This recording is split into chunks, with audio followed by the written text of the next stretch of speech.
Andreas Kieling has been fascinated by bears for many years.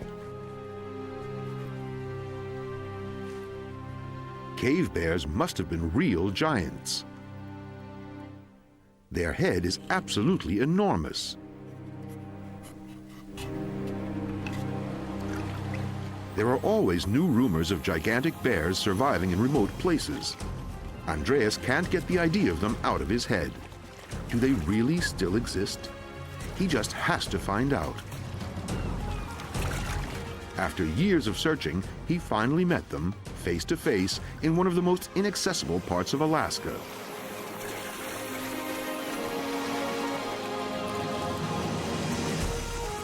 He found that they really do still exist.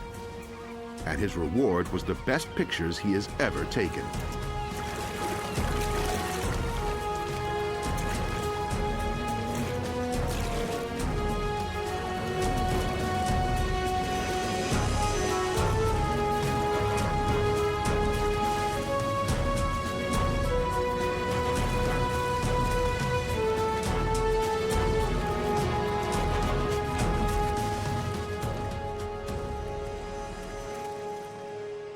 In his search for the giant bears, Andreas reads everything he can lay hands on. One day he comes across the headline, "Giant Grizzly Skeleton Found on Aleutian Islands." This reminds him of a discovery he had made years before with his Indian friend Greg. In an abandoned trapper's hut, they found old photos showing bear skins of an incredible size. At the time, for them, this was real evidence that these giants still exist. Some weeks later, he is in Alaska again. Together with Greg, he wants to find out how much truth there actually is in these stories of giant bears. They begin their search in central Alaska, an area which Greg knows well, where they are almost certain to run into grizzlies.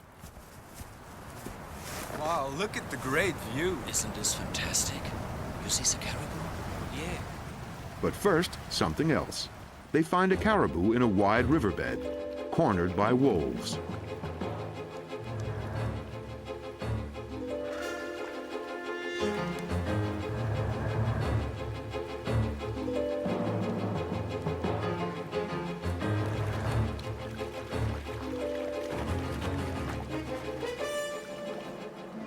Andreas has been filming and photographing in Alaska for 11 years.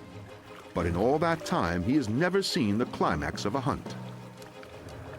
The animals in this huge country are relatively few and far between, so the chance doesn't often arise.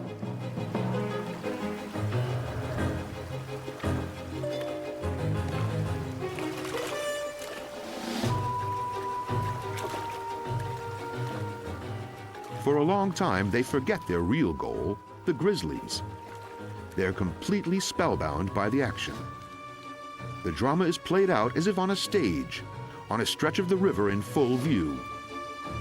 They are amazed by the caribou's courageous defense.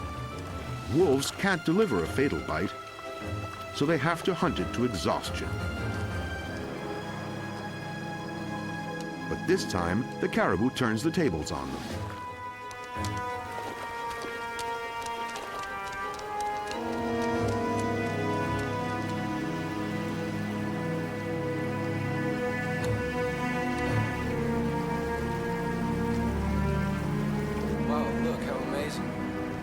Gave up on the caribou.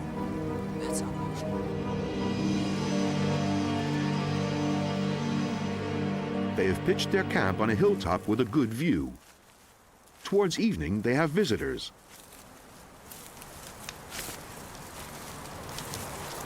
Hey, Glad to meet you. you been out here long? Yeah, we got here yesterday. We were looking for grizzly bears. Yeah, just over the hill there. About 2 days. Right down here in a den, just over the ridge there. The tracks. Like that. The trapper told them that he had seen a young grizzly running pretty fast across the river. The wolves had pulled down a sick elk there, and the bear obviously wanted to take over their kill. The trapper said he had never seen the like.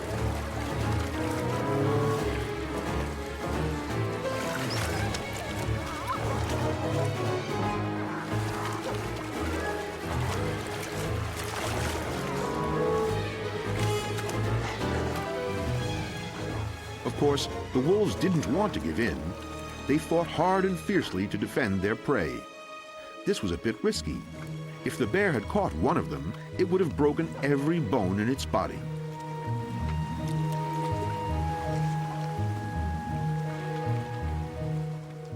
The bear was still pretty young and inexperienced. This wouldn't have happened with an adult. It was incredible. The trapper could hardly believe what he was seeing.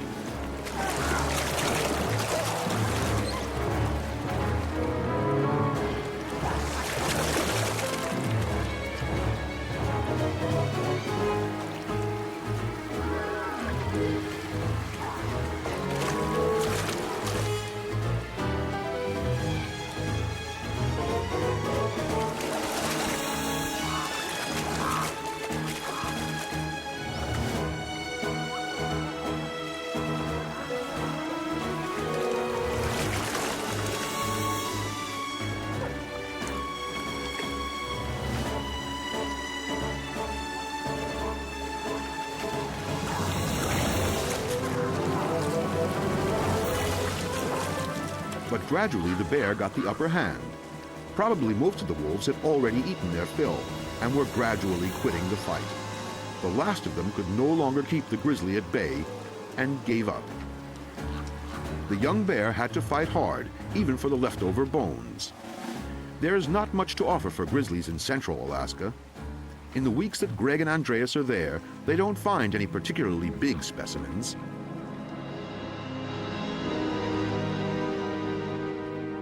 So they decide to have a look on the southeast coast of Alaska. The climate there is more gentle, and the coastal mountains are covered in dense forests.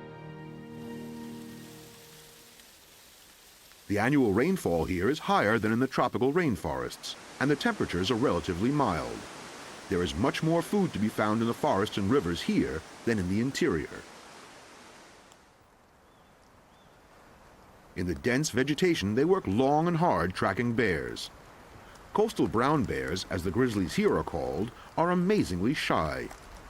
Andreas can approach only very cautiously from upwind. Even so, it seems to spot him quickly and disappears further into the undergrowth.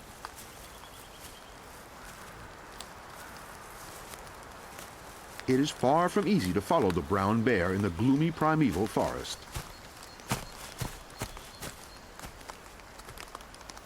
In spite of all his efforts, within half an hour he's lost sight of it.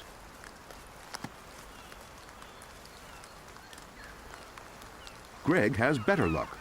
On the bank he has spotted a black bear eating something. Greg wants to find out what it has caught and creeps up cautiously.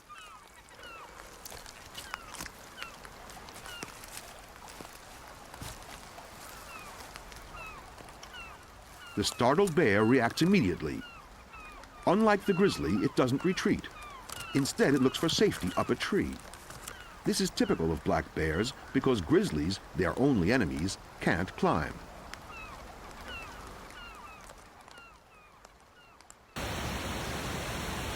The rivers of the northern coastal rainforests pour massive volumes of water into the sea over steep rapids. During the summer months, these turbulent rivers are a favorite hunting ground for bears. For a female black bear with cubs, salmon is the most nourishing food of the year.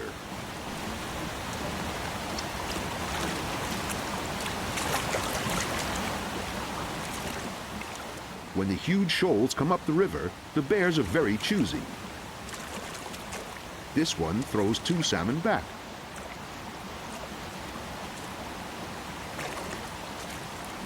Only the third is carried to their feeding place, but they won't have the enjoyable meal they were expecting.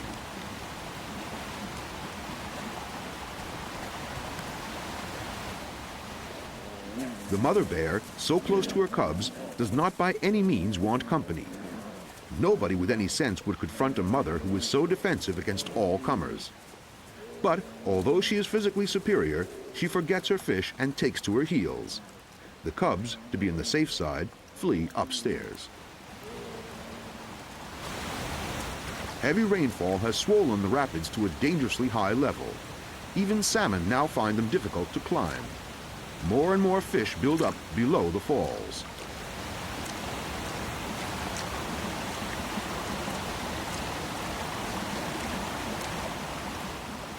The fierce current also makes it harder for the black bears to catch their prey.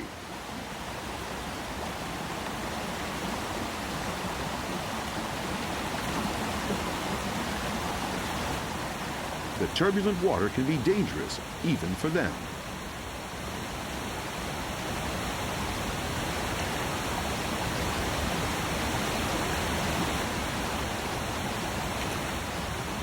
The cubs no longer dare to go close to the waterfall, but their mother can still supply them with food.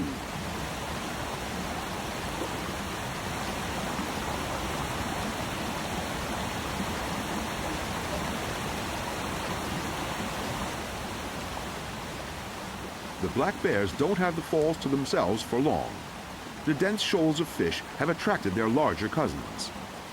Grizzlies suddenly appear close by. Nervously, the black bears warn their cubs with loud clicks. For black bears, grizzlies are a serious and growing danger. When food is in short supply, they deliberately hunt their smaller relations. Here, in fact, they have more than enough to eat, but the mother black bear prefers to disappear along with her cubs. Better safe than sorry. The adolescent grizzlies monopolize this section of the river for weeks. Greg and Andreas wait a long time, but the young rowdies are the only bears there. Here, too, they find no giants.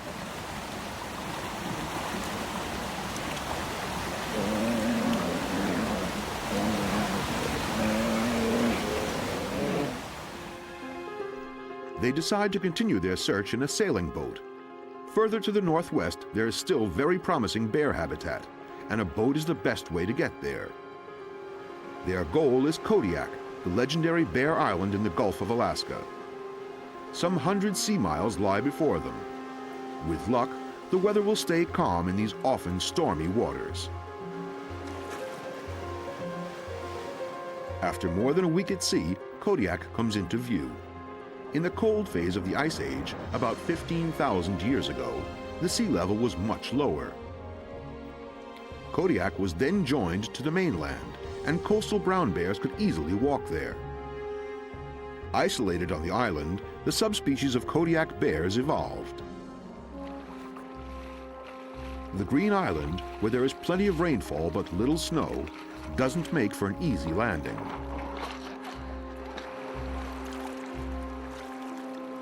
Stream beds are the only way into the island.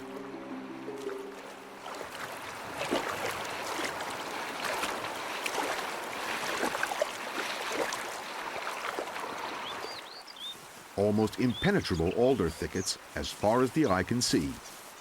And constant rain. Searching for bears is no easier here than in the rainforest on the mainland.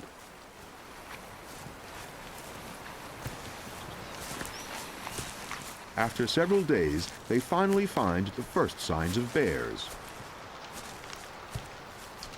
This spruce has been marked by a brown bear and used as a scratching post.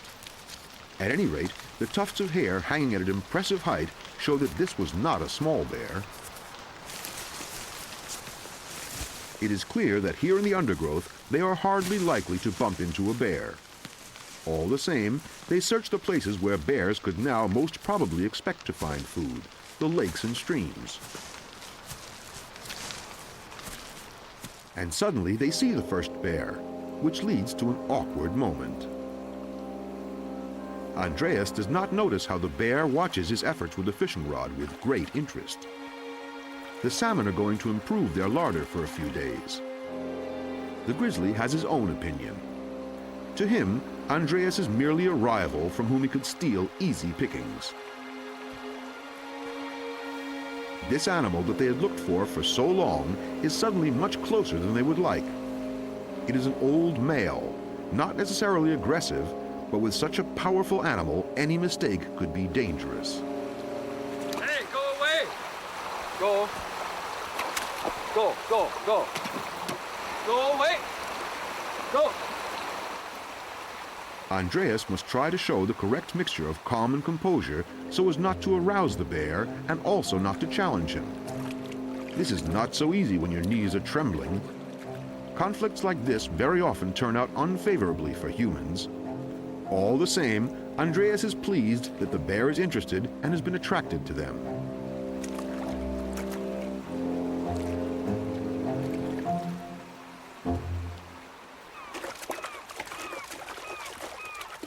And now they have found it, the best feeding place for bears for miles around. A shallow fjord is absolutely swarming with them.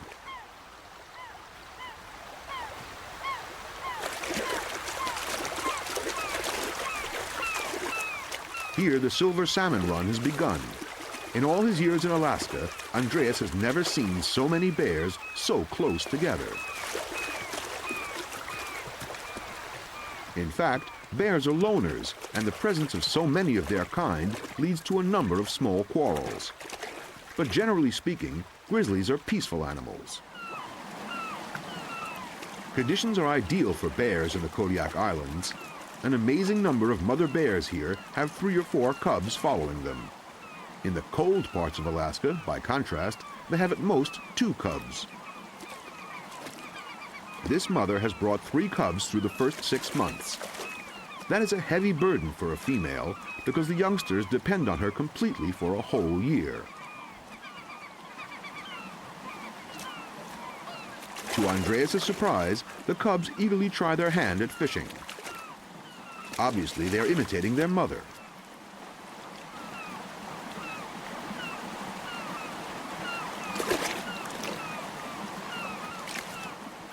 At first, they treat it as a game, and then the tiny creature actually succeeds.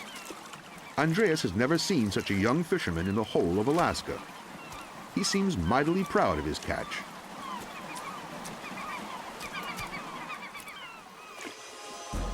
In the shallow water, salmon fishing is child's play, but some of the juveniles are still very clumsy at it.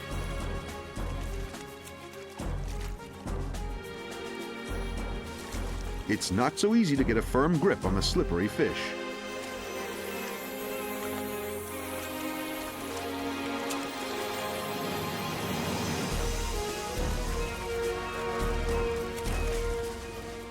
Little by little, the bears come to within a few meters of Andreas and Greg. The bears take no notice of them because they are finding plenty of food and the men are keeping very still. So the huge animals allow themselves to be filmed from really close up, completely uninhibited. For years, this has been no more than a dream to Andreas. Great shot.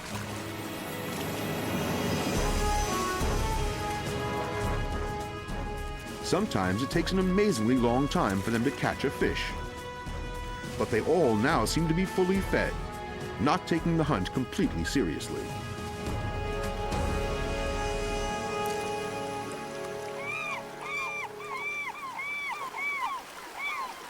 Wow, did you see that grizzly bear? That's pretty incredible. He just been like 3 yards away from me. I mean, can you do that again? You're a pretty lucky guy. Andreas has often been close to polar bears and grizzlies too, but the atmosphere was never as relaxed as it is here. Summer is a wonderful time for the Kodiak bears. Without rod and line, without nets, they effortlessly haul in one fish after another.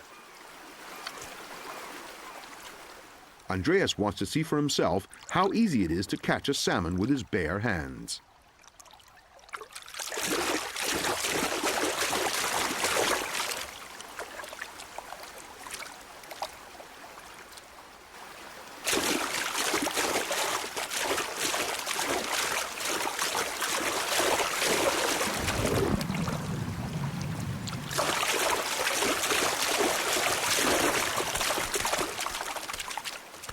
It's a tricky business, but as a sporting challenge, it can be fun.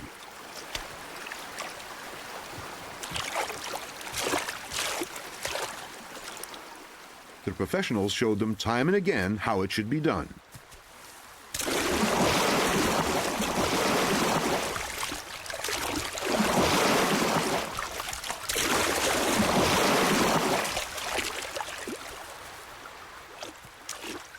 The good conditions on the islands have allowed the Kodiak grizzlies to become a particularly large and heavy subspecies of brown bear. This makes them famous and attracts many tourists to hunt them. The biggest animals are the first to fall to the guns. But there is so much food here that every year plenty of cubs are produced to replace the losses. Andreas enjoys being close to the bears, so much so that it disturbs him that hardly any really big specimens show up. All the bears gather here from a wide area. This gives a false impression of a large population, though in fact they are rather rare. Each animal needs about 200 square kilometers of habitat, and when the Salmon Run ends, they will be widely dispersed. If there aren't any really big bears to be found in a place like this, then there aren't any left. Trophy hunters have shot most of them, quite legally with a hunting license. Indeed, people warned them before they came that the giants would be very hard to find, but Andreas expected to find at least a few worthwhile specimens. In spite of the numbers of grizzlies at the fjord, they left the island disappointed. They want to look in one more place, the Aleutian Islands in western Alaska, an area so remote that it is hardly ever visited. The chain of islands lies in one of the stormiest sea areas on Earth. Enclosed to the north by the Bering Sea and to the south by the North Pacific, it is the foul-weather factory for the whole region. With their light sailing boat, they are not exactly well equipped for these waters. They will need a few reasonably calm days to make the trip.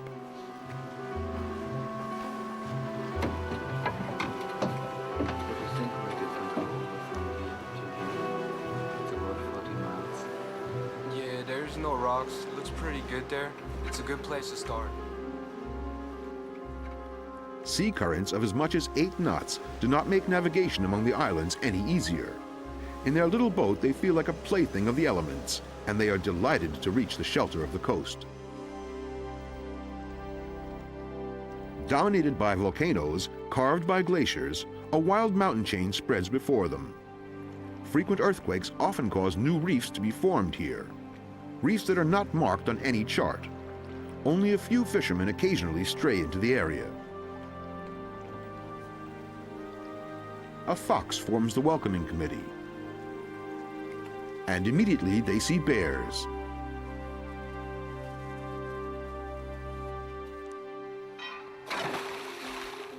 The anchorage in the bay offers protection from the waves, though the island has a tidal range of about 7 meters. At low tide, the boat is stranded. However, this is no problem because with its folding centerboard, it will lie itself gently on its side. The constantly changing tides make it essential to land with a boat.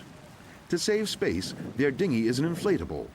Sadly, it is irresistible to bears, which love the scent of rubber. If a bear took a bite out of the boat, it would be seriously bad news.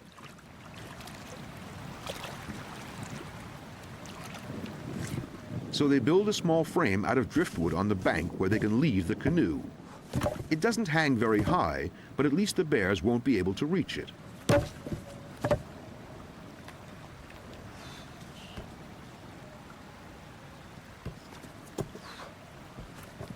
As a further deterrent, they put mothballs here and there. Bears hate the smell. It's an old trick to keep them away from a camp.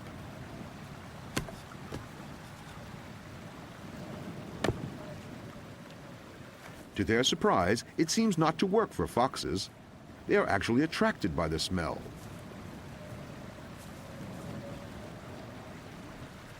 Early on the first morning, they meet a large bear. It pays them no attention as it rummages along the tide line looking for food.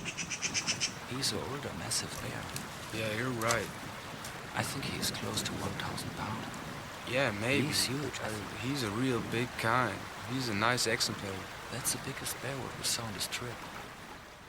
They don't want to rush things, so they let the animal go on its way.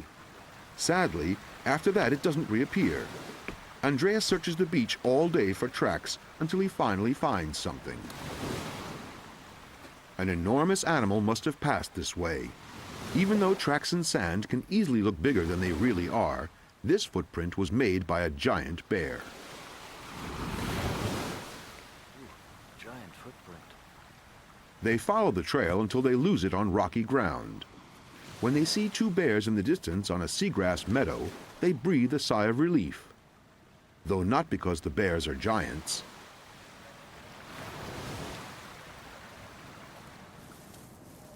They are two females who hardly notice Andreas as they graze steadily on the salt grass. It contains valuable proteins and minerals, but to become anything like satisfied, the bears must feed almost continuously. A female with cubs needs up to 20,000 calories per day to feed her young and lay down a fat store for the winter. She will not manage this with only seagrass to eat.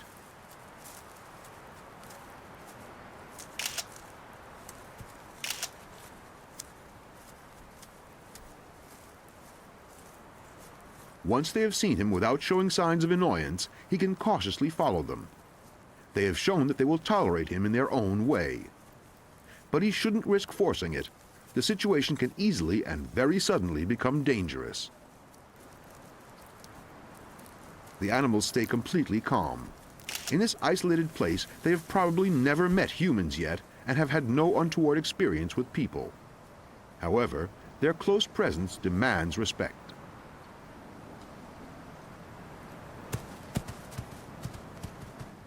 When the first humans wandered through this area 15,000 years ago on their way to North America, they must have come across fearless bears like these. And they seem to have made a deep impression on the wanderers. Their huge strength made them almost impossible for Stone Age hunters to attack, which is why many tribes included them in their mythology as godlike creatures.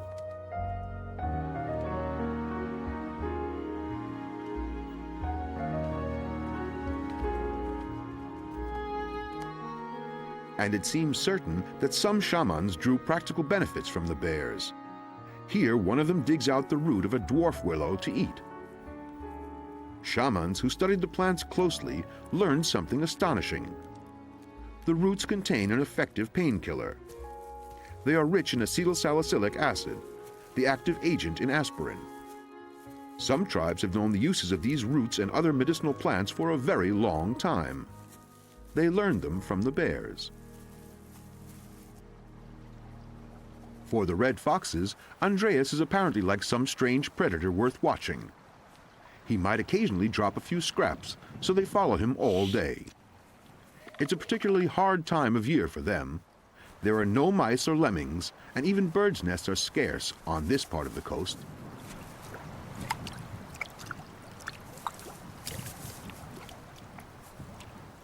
Small sticklebacks live in the brackish pools.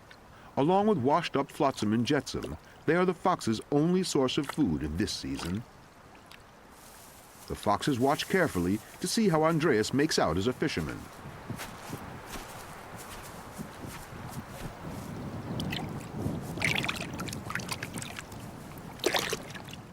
The little sticklebacks are easier to see from his vantage point, and he has no great trouble in catching a few.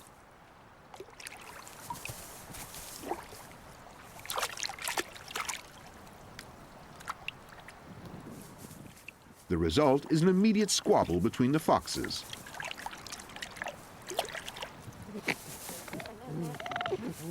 And Andreas quickly abandons his role as the great benefactor. They never set eyes on the bear with a huge footprint, in spite of days of searching. They decide to sail further. There are any numbers of bays here and offshore islands where no human has set foot for decades. Nobody knows where the bears go in the various seasons of the year.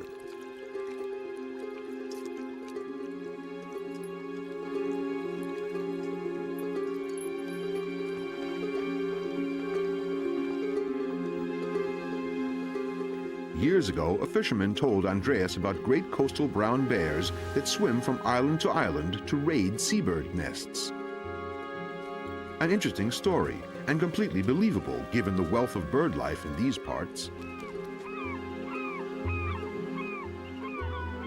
This island is settled mainly by herring gulls and glaucous gulls. The cold water and strong currents all around are among the richest in the world for fish. It is an ideal breeding and rearing place for countless seabirds. An island with tens of thousands of birds' eggs and chicks would provide bears with a reliable source of food.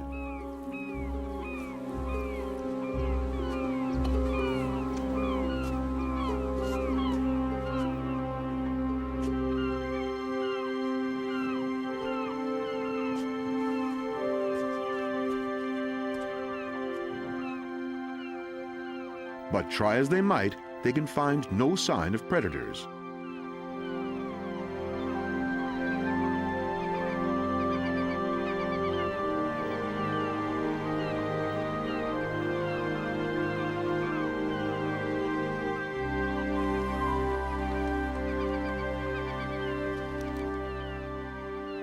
The adult birds are not particularly nervous, and the chicks in the nests show hardly any fear of humans.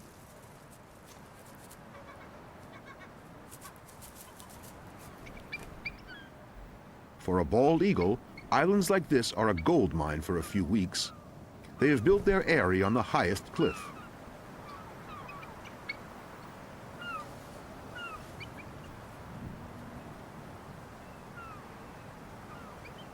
They feed their offspring exclusively on puffins, which have a large breeding colony on the island. The birds seem to live here undisturbed by any larger predator. Next to the familiar puffins, Andreas and Greg find a colony of rare crested puffins. Their ornithological enthusiasm has unfortunate consequences. On days when the moon is full, the tidal range is especially high. Andreas anchored their boat too close to the shore, forgetting about the tide as they landed. When he finally thought of it again, it was far too late. The keel was not raised and the rudder still mounted. A big mistake, which with a very low tide can lead to serious trouble. The boat is listing alarmingly. If the fiberglass hull is split, it can mean a sudden end to their expedition in such a deserted place. The long rudder hit the bottom first and broke. Only a stump remains. Repairs are impossible with the tools they have on board. This means that their ability to steer will be strictly limited. This is a poor prospect in these difficult waters, so far from the nearest settlement.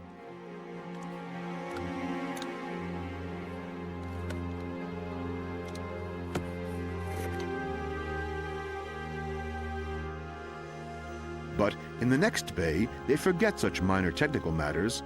The mudbanks are covered with bear prints. There are deep holes dug in the mud and huge numbers of mussel shells scattered everywhere.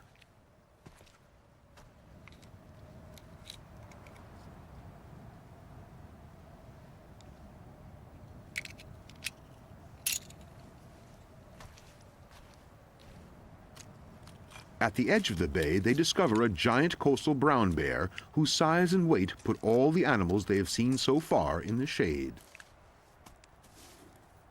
Finally, there it is, the giant grizzly for which they have been hunting for so long. A huge male, certainly more than 20 years old and weighing far more than 1,500 kilograms. And what does he eat? Little hard-shelled mussels. So, how many must he open in a day to satisfy his hunger? Yet he does it very carefully and with great skill.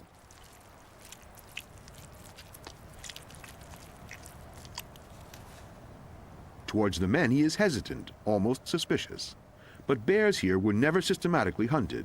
Here, undisturbed for centuries, they could grow into giants like this. All Andreas can do is to stay still and let the monster come towards him.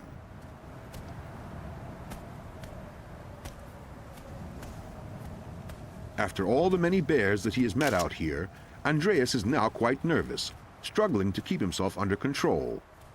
But the enormous animal is not especially interested in him. It has checked out his scent and now calmly devotes itself once more to the mussels. Elsewhere, salmon or rich pastures attract the bears, but here it is the mussel beds. At low tide, grizzlies are digging everywhere, satisfying their hunger with seafood.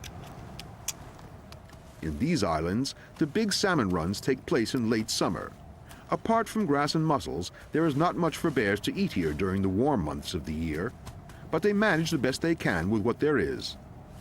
It is an advantage to be equipped with all-purpose teeth and a strong stomach. True carnivores would go hungry here, and herbivores, on the other hand, couldn't do a thing with the seasonal supplies from the sea, such as fish and shellfish.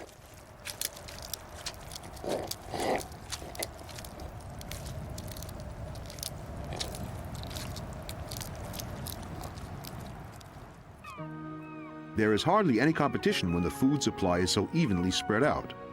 It's not worth squabbling over a few mussels. The mud bank is full of them. Week after week, the brown bears feed almost exclusively on mussels. Then some of the bears become restless. More and more of them leave the bay and wander inland over the mountain crests. Andreas and Greg have some hard days ahead of them because they have to haul their equipment a long way.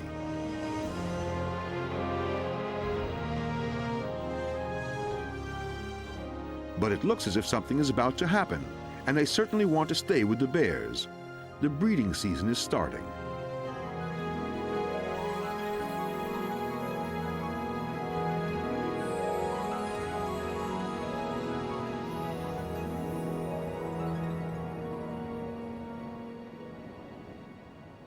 Beyond the mountain range, in a wide valley, they run into a large gathering of bears once again.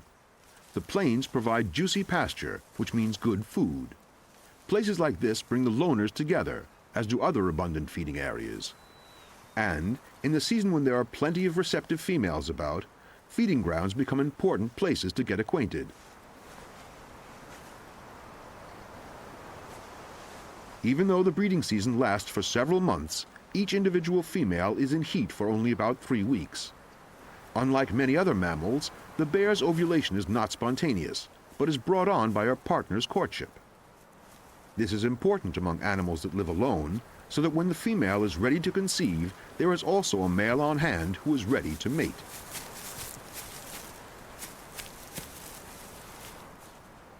But because the females spend several years raising their young, only about a third of them are receptive in any one year, and they allow mating on only 3 or 4 days. This leads to fierce competition among the adult males.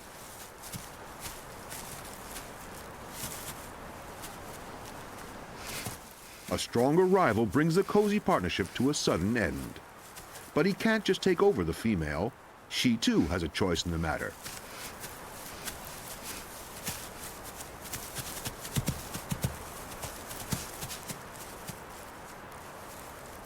He is left empty-handed when the pair moves on again.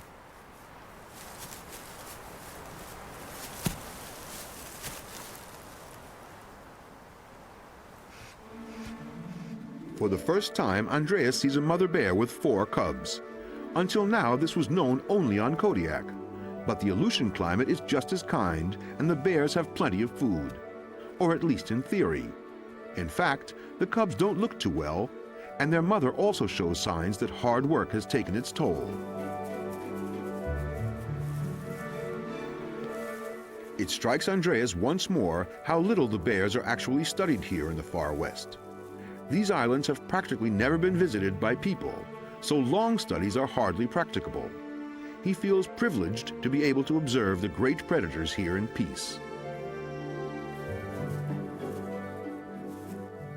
Fully grown brown bears have no natural enemies.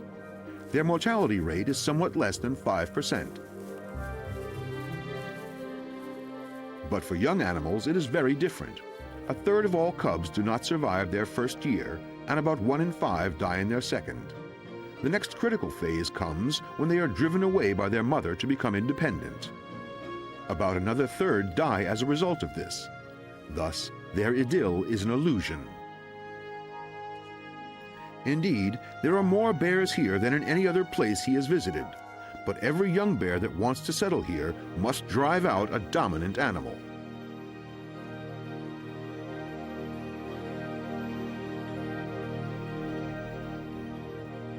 In August, the days become noticeably shorter. The first northern lights flicker hesitantly in the night sky.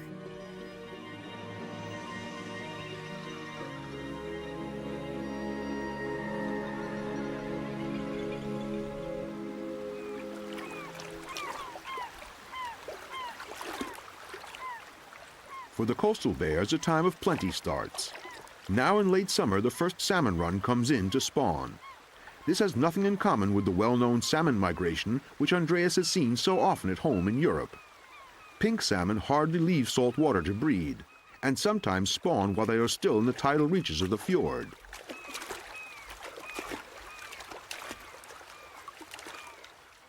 Here hardly any of the rivers reaches far inland, and there is no strong current for the salmon to overcome.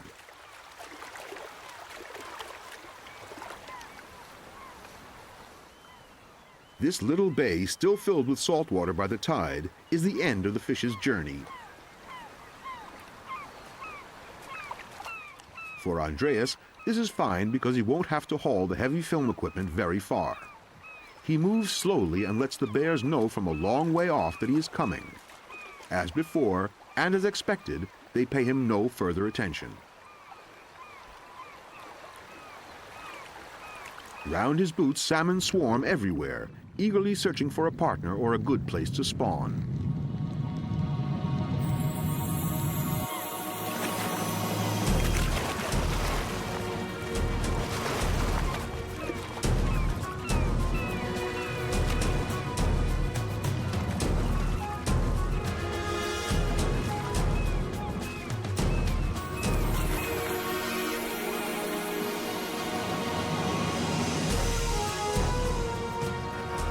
Andreas is overwhelmed by the sudden surge of life in what was such a quiet bay.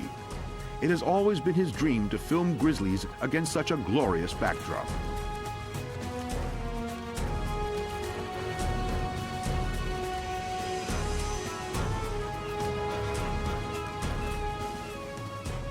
But it wouldn't be wise to imitate him. Only someone who can safely predict the reactions of the bears should try to film them so free and unprotected. After all these years, Andreas can judge what frame of mind they are in, and generally take good care to keep them peaceful. It is essential not to try to approach them, but instead to let them come to the camera. That way there is no surprise, and the photographer offers no cause for alarm. All the same, Andreas is very tense. A lion tamer probably feels much the same with his big cats in the circus ring.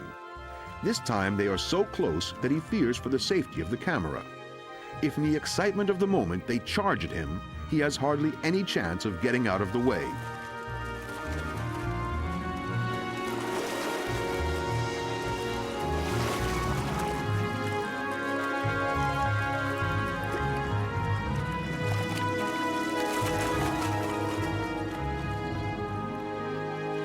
The salmon here are not restricted as they would be in a river, and in theory can easily escape the hunters.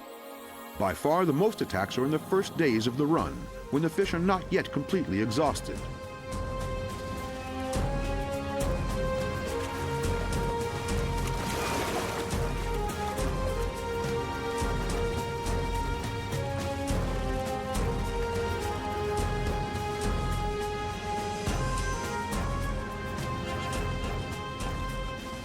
But experienced bears know how to get hold of their fast-moving prey. They drive them into shallow water near the bank, where they are stranded and can't escape.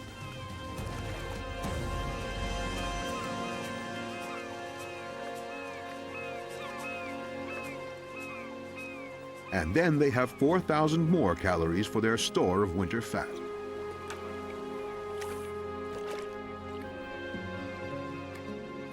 In the early afternoon, the bay gradually becomes quiet.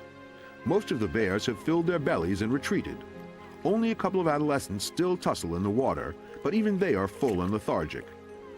The mother can now provide her young with so much fat fish and milk that they put on several kilos in weight every week. At the age of 10 months, some bear cubs weigh up to 50 kilos.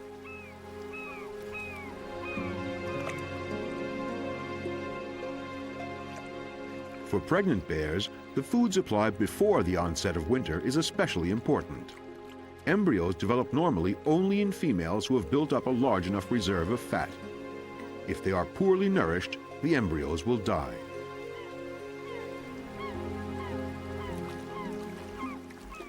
This is why females often fight for the best fishing places, even when there is an abundance of food.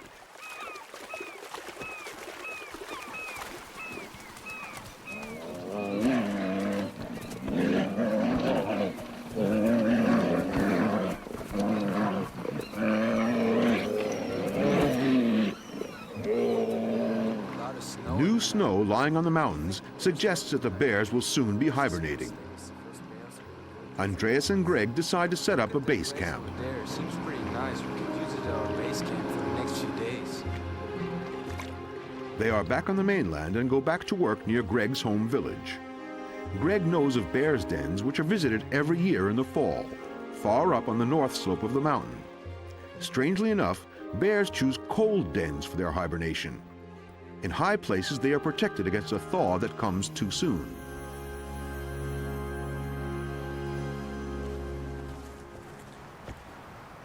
It's not the cold that bears hide from, but hunger. They hibernate because there's nothing to eat in the winter months. If they woke too early because of warm weather, they would have to go hungry for a long time. The dens are often amazingly small. Most of them are only a short passage and a chamber which is just big enough for the animal. In the northern part of their range, grizzlies spend as much as 60% of their life fast asleep in these little holes. This also seems to be the reason why bears are such different sizes. On Kodiak and the Aleutians, the climate is much milder than here on the mainland because they are surrounded by sea. Presumably, many bears on the Aleutians do not actually hibernate and can find enough food to remain active even in winter. Afterwards, they grow into the legendary giants. The expedition to the bear dens brings them back into the dry, cold climate of Alaska, where Andreas Kieling has lived for so long. While on the Aleutians, rain is still falling, and the bears have returned to eating mussels and grass after their feast of salmon, here it is icy cold with a thick covering of snow everywhere.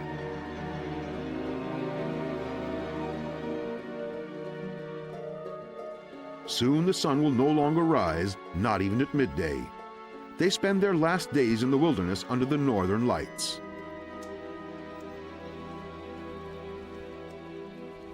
Andreas and Greg's search for the giant bears is over. They have found them at the very end of the North American continent, where people seldom venture. Oh, wow, what a great show. That's incredible. The most impressive thing about grizzlies is their calmness. The really big bears are not bloodthirsty monsters. Instead, they are relaxed, peaceable animals. They might make impressive trophies, but to shoot them takes no skill or courage. It's better to let them live on undisturbed.